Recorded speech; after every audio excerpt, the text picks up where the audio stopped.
I am Mamun Abdullah, and I am writing from Bagherhat, Bangladesh.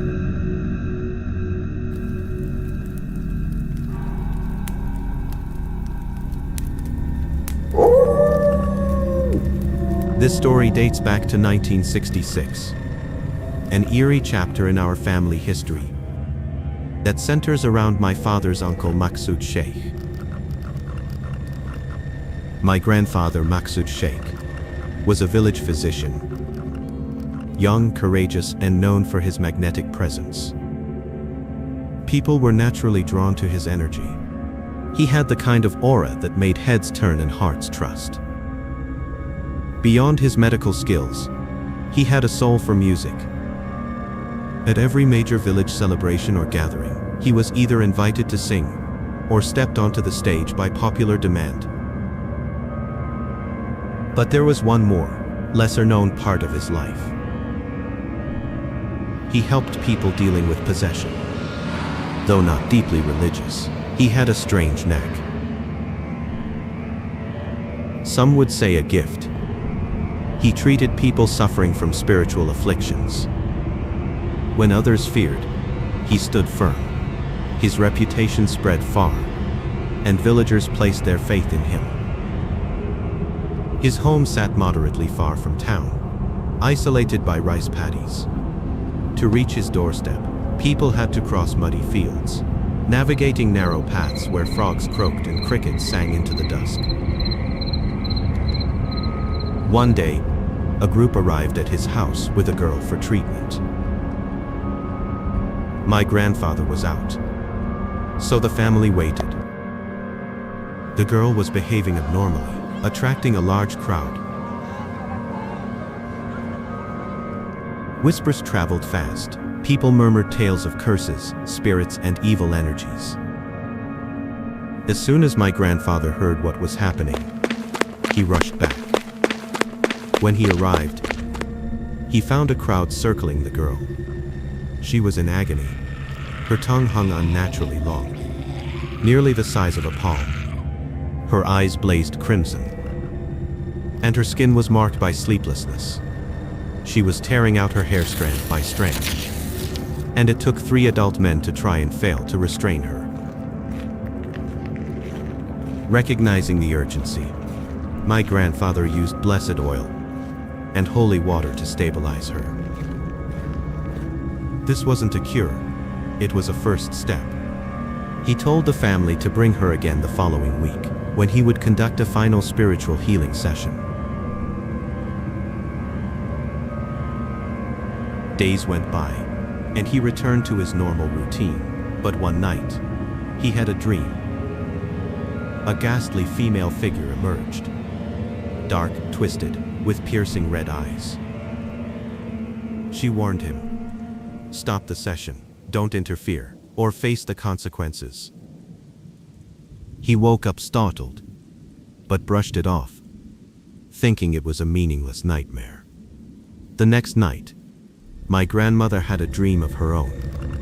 She saw the same dark entity, female, terrifying, standing in shadow. The jinn spoke to her, "Tell your husband to stop. Do not separate me from the girl. I love her. If he tries to break our bond, you will suffer." Morning came. My grandmother, shaken, told her husband. He listened but dismissed it gently, saying maybe her sleep had been troubled. Still, he advised her to perform protective Islamic rituals before going to bed. The week passed. As instructed, the family brought the girl back. Her condition had worsened. My grandfather examined her with solemn focus and declared that a female jinn, one who was romantically and obsessively attached to the girl, was possessing her. The family begged him to help. With sacred chants, protective symbols, and spiritual strength, my grandfather conducted a rigorous exorcism. After immense effort, he succeeded. The girl was freed. Weeks passed. My grandmother became pregnant. One night, with a list of chores to attend to, she stepped out into the yard. It was pitch black. 1966 rural Bangladesh had no electricity. The moon was veiled by clouds. As she crossed the lawn under a mango tree, she saw something.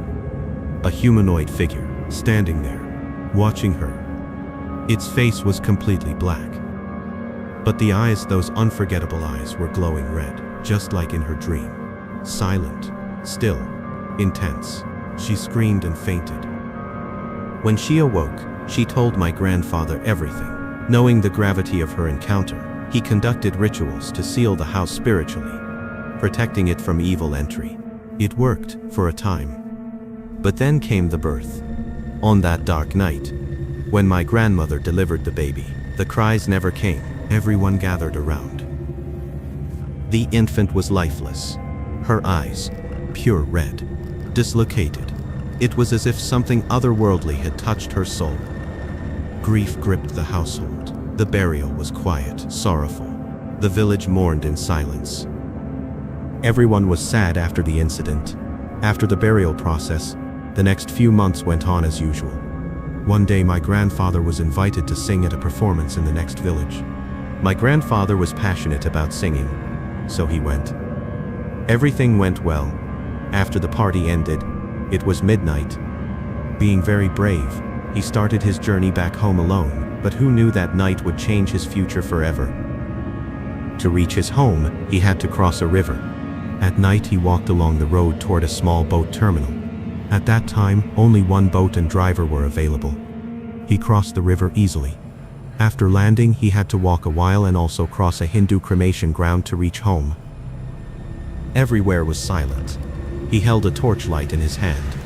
At one point he smelled a very bad odor and realized someone was behind him. He thought it might be someone from his village, so he turned around and pointed the torch. But there was no one. He felt sudden fear and quickly started chanting Quranic verses and locked himself spiritually with rituals. He raced toward his home, but he felt uneasiness. He reached a large jackfruit farmland, where people didn't go even in daylight, and at night it was out of the question. But that was his main path. He feared something might happen if he went there. But what could he do? It was so late at night. If he wanted to reach home fast, that was the only road. Without hesitation, he started walking. As he reached further inside, the smell grew stronger. He kept telling himself, "It's nothing, nothing will happen," but fear was crushing him bit by bit. He started hearing strange noises behind him, but this time, he didn't respond and began walking faster. One thing to mention is that there was a saying, if anyone hears noises from behind at night, never turn back. Suddenly he realized a sound like dry leaves being stepped on was happening right beside him, as if someone was walking alongside. Without thinking, he pointed his torch toward the sound. He saw something rising from an old burial. He thought maybe it was a fox, but then saw the same dark figure from his dream. Suddenly his torch fell to the ground. My grandfather panicked. Total darkness surrounded him. He was on the verge of death by fear. He heard footsteps coming slowly toward him. He begged God for help. That figure suddenly grabbed my grandfather from behind and whispered into his ear, "I told you not to separate me from that girl." My grandfather tried to escape, but that thing was inhumanly strong. Bit by bit, the figure put pressure on his back as if to snap his spine. He was growing lifeless. In a final effort, he shouted, "Allahu Akbar," and with all his might forced himself out of the grip. He realized he was free. He started running in an unknown direction, like a deer fleeing a tiger, without any sense of where he was. It was pitch black. Before losing consciousness, he saw a dim light. He doesn't remember how or what happened. He woke up on his bed the next day.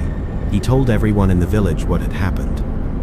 He realized he was badly injured. His spine had been damaged and he couldn't stand upright anymore. The family took him to another physician, who said the jinn from that girl had done it. The same jinn had killed his daughter. That physician captured the jinn in a bottle and threw it into the Boyab River. My grandfather was never able to stand normally again, but he lived a long, healthy life and eventually became a father.